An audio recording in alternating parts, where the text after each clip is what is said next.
Merci beaucoup. Mesdames et messieurs, bonsoir. Donc, je m'appelle Célestin Dergifos. Comme on l'a présenté, je suis ce qu'on peut appeler un jeune inventeur. Mais mon rêve est de devenir un entrepreneur. Alors, je suis sincèrement désolé, malgré que je suis ce qu'on peut appeler un inventeur, je n'ai rien trouvé de plus innovant que de vous présenter mon histoire de manière chronologique. Voilà. Alors, je suis né en Belgique en 1996. Je vis dans le Hainaut, donc en région wallonne. Le Hainaut est une région dont l'industrie a été florissante au siècle passé. Aujourd'hui, la moyenne de chômage dépasse largement la moyenne européenne. C'est une région qui a peu d'esprit d'entrepreneuriat. C'est une région qui se cherche un avenir. Également une région où les jeunes ont peu finalement cette perspective d'avenir. Malgré tout, c'est ma région et je l'aime. Alors je vis donc à Feluy avec ma famille, mes parents et mes deux frères. Ma mère a été successivement prof, infirmière, sage-femme. Elle est aujourd'hui acupunctrice. Le fait de l'avoir vu changer de boulot tous les 3 ans n'était certainement pas une forme d'instabilité. Alors mon père, quant à lui, est un artisan concepteur dans le domaine de l'imprimerie. Quant à lui, il a choisi de se diversifier dans les travaux de grande créativité. Alors mes parents, tous deux entrepreneurs de leur propre vie, m'ont appris que la vie doit être vécue en suivant ses passions, en suivant ses envies, et en fin de compte en faisant ce dont on avait vraiment envie. Mes deux frères ont respectivement 11 et 12 ans. Alors mon histoire est relativement sans importance jusqu'à l'âge de 9 ans, du moins sans intérêt pour vous en tout cas. Alors à l'âge de 9 ans, je tombe malade, je suis gravement hospitalisé. Durant 1 mois et demi, je vais suivre des cours à distance, donc des cours à l'hôpital. Ces cours me permettent de découvrir une autre forme d'enseignement, un enseignement adapté et progressif. De retour à l'école, je ne m'y sens plus bien du tout. Je vais faire ce qu'on appelle un décrochage scolaire. Donc le corps enseignant et la direction de l'école veulent m'envoyer dans un enseignement spécial, qui, je pense, est simplement une filière de relégation, une filière finalement d'ostracisme. Heureusement, grâce à la détermination de mes parents et à mon professeur particulier de l'hôpital, j'arrive à l'école ouverte. L'école ouverte, c'est une école à pédagogie de Crolly, donc une pédagogie qui tient compte de la personnalité de chaque élève. Alors la reprise est vraiment facile et rapide dans ce nouvel environnement. J'arrive à rapidement m'épanouir, je réussis alors mes années primaires. Par la suite, je continue dans la même direction et à 12 ans, j'intègre l'école de Crolly qui suit la même philosophie d'enseignement. Alors si depuis toujours j'adore chipoter à des voitures, à des vélos, à des motos, à la mécanique, c'est vers l'âge de 10 ans que je découvre non seulement mon intérêt pour la science, mais également pour le bricolage et la mécanique. Alors, à 10 ans, dans le cadre d'un bricolage, tout à fait par hasard, je réalise ma première invention. La voici. Donc là, je suis en train de la créer. Alors l'invention, c'est un vélo ski que je réalise tout à fait par hasard avec une vieille luge et un vieux vélo. Donc c'est la création de cette invention. Alors bien sûr, je dis invention. À 10 ans, ce bricolage, ce n'est pas vraiment une invention, c'est plutôt une occupation. C'est un projet qui m'a fort motivé. Par le biais de cette création, j'ai vraiment découvert mon intérêt par rapport à la création. C'est un projet qui m'a vraiment fort animé et fort épanoui. Alors, à 12 ans, donc je suis à l'école ouverte. L'école me demande de réaliser un chef-d'œuvre. Donc, un chef-d'œuvre, c'est un projet de fin d'année. Dans le cadre de ce projet, je réalise et je construis un vélo tronçonneuse. Alors, un vélo tronçonneuse, c'est quoi? C'est une sorte de mobilette avec un moteur de tronçonneuse. Voilà, c'est pas beaucoup plus compliqué que ça. Donc finalement, c'est un produit qui me permet de me déplacer en dessous de 25 km/h. À 10 ans, c'est pas mal, voilà, c'est très drôle.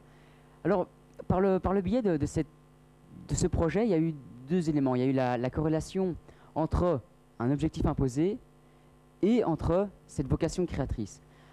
Alors cette étape, cette corrélation m'a permis de me rendre compte qu'il y a sans doute un moyen d'être un inventeur, d'en vivre, mais également d'en vivre heureux. Alors à cette époque, ça renforce mes convictions de création et d'inventeur. Alors bien sûr, on parle un petit peu de sérendipité, donc simplement un mot assez compliqué pour pas grand-chose finalement, pour dire que c'est vraiment un concours de circonstances qui m'a amené à faire ces deux projets. Cependant, par ce concours de circonstances, je décide de changer d'état d'esprit. Et à 12 ans, je veux passer du statut d'inventeur-chercheur, inventeur-bricoleur, au statut d'inventeur avec un but et avec des valeurs. Alors, ces deux projets m'ont vraiment apporté beaucoup de bonheur. Par la suite, par le fil de la vie, je rentre à l'école de Crolly, donc à Bruxelles. Dans cette école, je réussis, j'ai réussi mes années, voilà, tout se passe bien. Cependant, il y a au fond de moi quelque chose que je n'ai plus, quelque chose qu'il me manque. C'est un peu difficile à expliquer, mais à l'âge de 10 et 12 ans, j'ai pu vraiment goûter à une sorte d'ivresse créatrice, j'aime vraiment bien ce mot. Ivresse créatrice que je n'ai plus en secondaire. Pourquoi? Parce qu'en secondaire, je ne crée plus. Alors heureusement, la direction très attentive de l'école va m'envoyer voir un psychologue qui s'occupe d'enfants dits HP, donc d'enfants et d'adultes à haut potentiel. Alors, cette dame me fait passer une série de tests. Sa conclusion est que je suis un enfant à haut potentiel. Bon, alors, à 10 ans, ça ne veut pas dire grand-chose. Heureusement, cette dame me fait passer une série me fait passer tous ces tests. Et puis après, elle prend le temps de m'expliquer que ce n'est certainement pas un cadeau, mais bien un don, que ces gens HP ont le devoir de l'exploiter. Vis-à-vis de qui? Vis-à-vis de la société, et de manière plus générale, vis-à-vis de l'autrui. Alors, recevoir ça en pleine figure à 12 ans, ça m'a vraiment donné un coup de fouet. À cette époque-là, ça a été également une phase de recherche d'un nouveau projet. Alors, je pense que, comme pour toutes les belles histoires, on a pu le voir à travers les diverses présentations qu'on a eu la chance de voir ce soir, il faut un déclic, une goutte d'eau qui va faire germer une belle idée. Dans mon cas, cette idée, elle est venue suite à un voyage au Niger. Donc, quand j'étais plus petit, j'ai eu la chance de partir au Niger. Alors, le fait de partir au Niger m'a donné l'envie de créer quelque chose qui pourrait apporter de l'électricité là où il n'y en a généralement pas. Donc, avoir de l'électricité pour des pompes à eau, pour des frigos, pour des vaccins, pour certaines communications, de l'enseignement. Finalement, pour vraiment renforcer une cohésion sociale qu'il n'y a vraiment plus. Alors, du haut de mes 10 ans, quand j'étais parti, je pensais que l'électricité, c'était quelque chose d'acquis. On avait tout le temps. Pourtant, le fait d'en avoir manqué là-bas au Niger m'a vraiment fait prendre conscience de ce que nous, en tant qu'Européens, perdrions à ne plus avoir cette électricité. Alors, du haut de mes 13 ans, je me mets en tête de fabriquer quelque chose qui pourrait résoudre ce problème. Alors c'est un peu naïf comme dessin, je sais. Alors le fait de vouloir résoudre un problème de cette ampleur-là à 14 ans dénote certainement d'une incompétence certaine ou d'un optimisme béat, d'une certaine présomption, mais certainement d'un manque de connaissances cruelles dans la technique et dans la théorie. À cet âge-là, c'était les 4. Simplement, je connaissais rien du tout. Cependant, je vais me lancer. Alors, pourquoi je me lance? Pourquoi je commence ce projet? Simplement parce que je ne sais pas que c'est impossible. Je ne sais pas du tout que c'est impossible pour un enfant de 13 ans. Alors, je me lance. Je dessine, je réfléchis, je conceptualise. C'est une démarche que j'aime vraiment beaucoup. Je vais dessiner des plans, voilà. Et puis à un moment donné, je décide de passer, entre guillemets, de passer à la création. Donc, je vais récupérer une vieille remorque sur laquelle je vais assembler des pièces. J'assemble d'autres pièces. Je cherche pas mal de pièces. J'essaye de ne presque rien acheter. Alors je construis finalement quelques notions de base en électricité. Alors une des premières étapes, ça a été la production d'électricité avec un moteur à essence. Donc j'avais une ampoule qui s'allumait pendant un quart d'heure. Waouh! Une étape qui a été vraiment très importante pour moi, c'était un moment de grande émotion. Seulement je me dis qu'il faudrait peut-être que j'améliore un peu mon produit, que je puisse le rendre plus pratique. À ce moment-là, je vais y rajouter une dynamo, avant d'y rajouter 2 panneaux solaires et une éolienne. Alors finalement, je ne finalise jamais ma remorque, elle est constamment en évolution. Un jour, en lisant une revue, j'apprends qu'il existe un concours Lépine junior, donc un concours Lépine pour les jeunes de 11 à 25 ans. Alors je décide de m'inscrire à ce concours, donc je vais m'y rendre.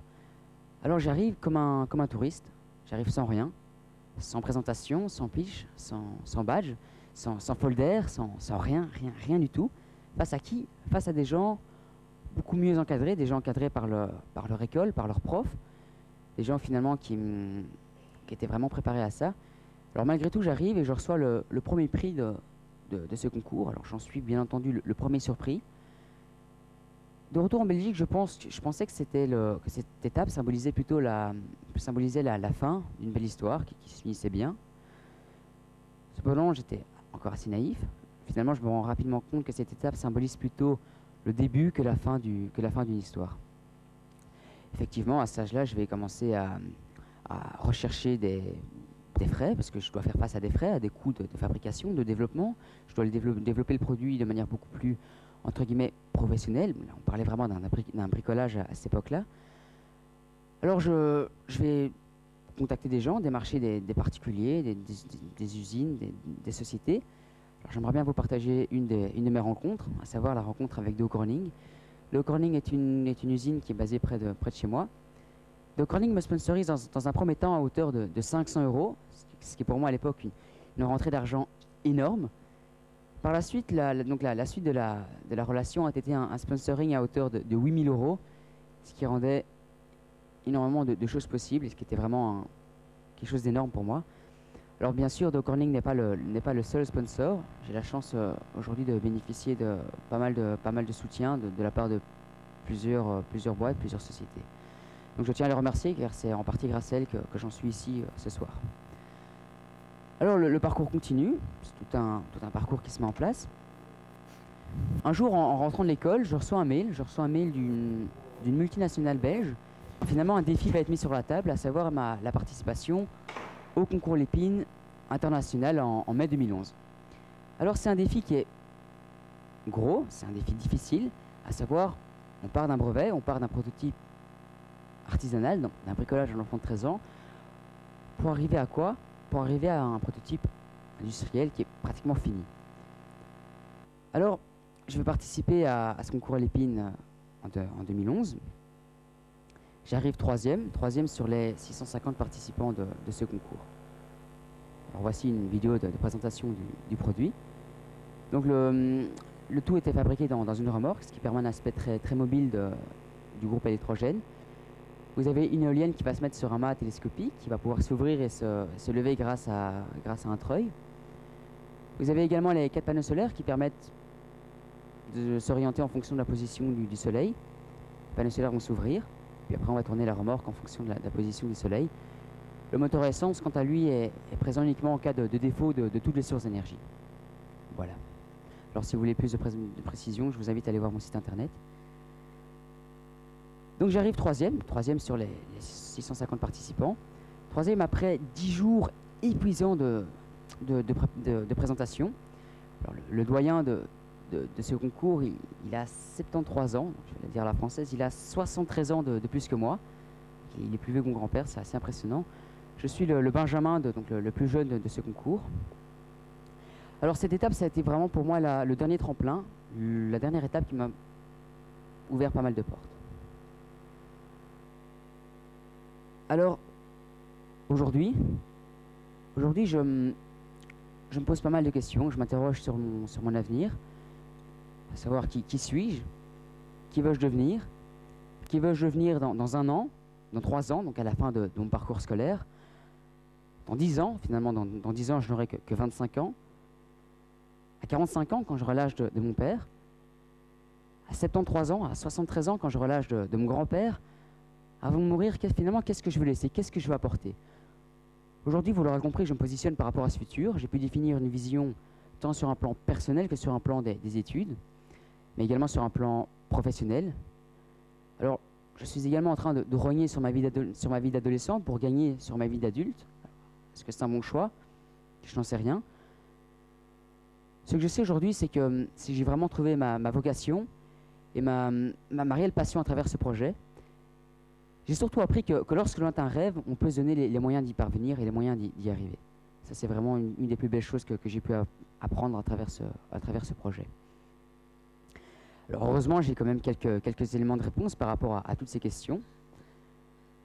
Alors je ne souhaite pas être un inventeur artisan, je voudrais finalement le but final c'est qu'un maximum de personnes puissent bénéficier de l'innovation que j'ai pu apporter. Pour ce faire, je me rends compte que je dois passer par une démarche industrielle, une démarche à grande échelle.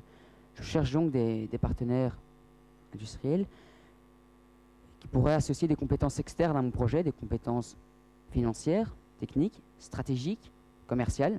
Je ne suis pas seul, je ne veux pas être seul. Je me rends compte ce soir que les loups solitaires ne font pas de belles et grandes entreprises. Par rapport à ça, j'ai déjà la chance d'être coaché et encadré par Bruno Wattenberg, qui me soutient en ses qualités de professeur universitaire, mais également en ses qualités d'entrepreneur, et surtout en ses grandes qualités humaines. Ça, c'est assez important. Alors, pour le moment, je souhaite développer et améliorer la proposition de valeur du produit. Je cherche 2 à 3 marchés spécifiques, des marchés spécifiques auxquels je peux apporter une vraie valeur ajoutée avec mon produit. D'un point de vue des études, je souhaite terminer mon parcours scolaire actuel, donc terminer ma secondaire, ce qui correspond au collège. Je m'interroge sur le fait d'aller ou non à l'université. Cependant, mon rêve à court et à long terme est de pouvoir intégrer une université telle que le MIT ou Stanford, des universités qui respectent et mettent en avant une certaine attitude entrepreneuriale, tout en bénéficiant de compétences classiques et pratiques. Alors, comme conclusion, je voudrais remercier bien entendu l'organisation de cette prestigieuse soirée. Je voudrais également vous remercier, vous, le public, remercier mes parents et mes 2 frères, Basile et Noé. Je voudrais également remercier mes 2 écoles qui m'ont toujours soutenu, sans oublier de remercier évidemment tous mes sponsors et l'usine qui m'a soutenu. J'aimerais également remercier tous les gens qui ont cru et tous les gens qui croient encore à mon projet. Pour moi, le mot entrepreneuriat, c'est le fait d'aller jusqu'au bout d'une idée, dans tous les domaines qu'il soit, à tout âge de la vie. De mon point de vue, aujourd'hui, il y a trop de gens qui ont des idées, mais persuadés que celles-ci sont impossibles. Ces gens ne se lancent pas. Pourtant, ce sont ces gens, ces créateurs, ces potentiels entrepreneurs, qui créent une réelle richesse, voire même un patrimoine du Hainaut dans le cas de mon pays, mais également de la France, et de manière plus générale de la planète. Alors pourquoi de la planète? Car c'est cet esprit qui, encore pour moi, permet un développement économique, comme un développement humain, mais surtout qui permet un développement du futur, qui permet d'améliorer la vision de notre propre futur. Encore de mon point de vue, c'est ce rêve qui doit et qui fait améliorer notre futur et le futur de notre planète.